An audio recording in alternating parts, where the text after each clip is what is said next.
दोस्तों, आज की वीडियो में हम जानेंगे कि पीढ़िया व्रत क्या होता है, पीढ़िया व्रत हमें किसके लिए करना चाहिए, कब किया जाता है, कैसे किया जाता है, विधि क्या होती है, कितने दिनों का यह व्रत होता है।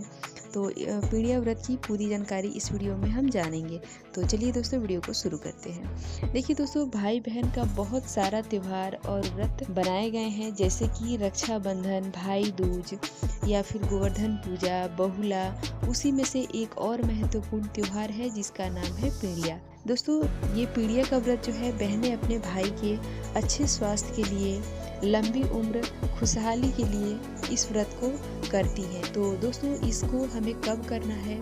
तो देखिए दोस्तों, पीढ़िया व्रत जो होता है वो शुरू कब से होता है, ठीक है। तो देखिए दोस्तों, हमारे बिहार साइड में इसको पीढ़िया के नाम से जाना जाता है और ये शुरू होता है गोवर्धन पूजा के दिन से, ठीक है। यानी कि जिस दिन गोवर्धन पूजा का विशेष पूजा होता है, बनाते हैं जिस गोबर से गोवर्धन भगवान को बनाते हैं, कृष्ण भगवान को हम बनाते हैं, उसी गोबर से हमें जो है पीढ़िया लगाया जाता है। जिस दिन हम लगाते हैं उस दिन इसका व्रत नहीं होता है। इसका व्रत जो है पूरे 1 महीने के बाद आता है, ठीक है। लेकिन शुरुआत जो है वो पीढ़िया का शुरुआत जो है वो भाई दूज यानी कि गोवर्धन पूजा से ही हो जाती है। विशेषकर ये व्रत जो है वो लड़कियां, महिलाएं ही करती हैं अपने भाई के लिए। तो जितनी लड़कियां होती हैं वो सब एक इकट्ठा होके और सबसे पहले तो ये तय करती हैं कि पीढ़िया जो है किसके घर पे लगाया जाएगा, ठीक है।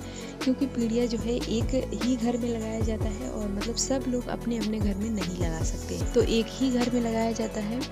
तो सारी लड़कियां जो मिलकर एक ही घर में लगाती हैं उसी गोबर से, जिससे हम गोवर्धन भगवान की प्रतिमा को बनाए होते हैं, ठीक है। तो उसी गोबर से जो है दीवार पे छोटे छोटे आकार के पिंड बनाए जाते हैं। अब पिंड हमें किस तरह से बनाना है और कितना पिंड हमें बनाना चाहिए, तो देखिए दोस्तों, पिंड जो है 5 बनाए जाते हैं एक भाई पे। अगर आपके एक भाई है तो आप जो है दीवार पे छोटा छोटा दीवार पे चिपकाया जाता है उस गोबर को, ठीक है। तो आप एक भाई के लिए 5 पिंड बनाते हैं। इसी तरह से आपके जितने भी भाई हैं आप अपने भाई के हिसाब से, मतलब एक भाई के हिसाब से 5 पिंड बनाते हैं, ठीक है। तो उस तरह से आपके जितने भी भाई हैं आप अपने हिसाब से उतना पिंड बना लें। तो जितनी भी लड़कियां होती हैं, यानी कि 10 लड़कियां हैं और 10 लड़कियां के भी 2-4 भाई हैं, तो आप अपने हिसाब से उस दीवार पे मतलब बनाया जाता है। तो इस तरह से जो है किया जाता है।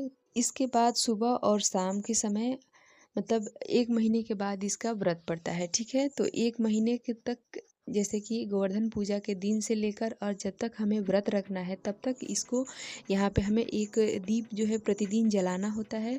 मतलब उस घर को अंधेरा नहीं रखा जाता है और ऐसी जगह पे लगाया जाता है कि भाइयों की नज़र उस पर नहीं पड़नी चाहिए, ठीक है।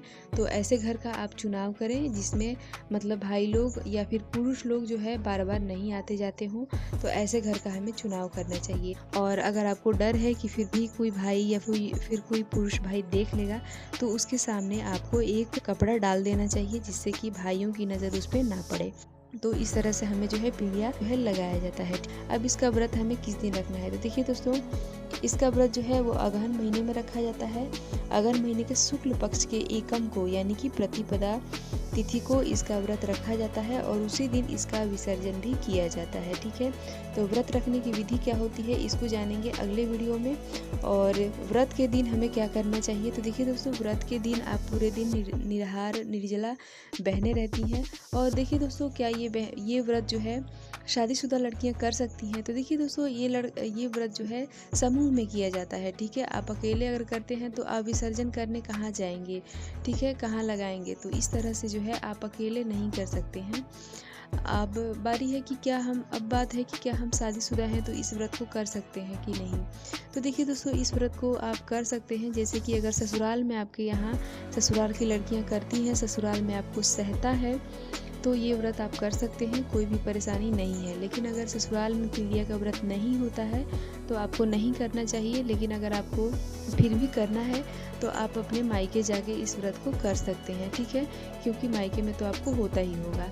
तो इस तरह से आप जो है कर सकते हैं। और अगर मायके नहीं जा सकते हैं और फिर भी करना चाहते हैं तो फिर इसका कोई मतलब सिर्फ उपवास रख सकते हैं, ठीक है। और उपवास के दिन, जिस दिन हम व्रत रखते हैं, उस दिन एक विशेष प्रकार का चावल होता है, यानी कि धान होता है, जिसको कि मोरपंखी धान या फिर आमाघवत धान बोला जाता है, ठीक है। वो विशेष प्रकार का चावल धान होता है, जिसको कि मैं यहाँ पे इमेज में दिखाऊंगी आपको, जिससे कि आपको आइडिया लग जाए कि वो नॉर्मल धान नहीं होता है, ठीक है। तो इस तरह से उसी का चावल हमें निकालना होता है हाथों से और उसको टूटने नहीं देना चाहिए, ठीक है। तो उसी चावल को हम मतलब निगलते हैं खीर के अंदर रख के, ठीक है। तो एक भाई के ऊपर हमें 16 चावल के दाने निगलने होते हैं, जिस दिन हमें व्रत रखना है उस दिन, ठीक है।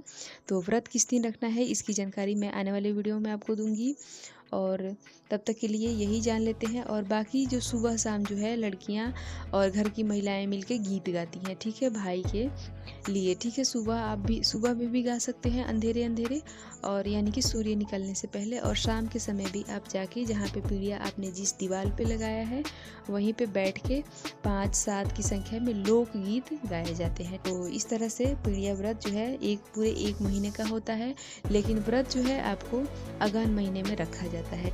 तो आशा करती हूँ दोस्तों कि पीढ़िया व्रत की जानकारी आपको अच्छी लगी होगी, और इसी तरह की जानकारी आपको मिलती रहे, इसके लिए आप हमारे चैनल को सब्सक्राइब कर बेल आइकन ज़रूर प्रेस कर दें। और मिलती हूँ इसी तरह से एक और नए वीडियो के साथ, तब तक के लिए बाय।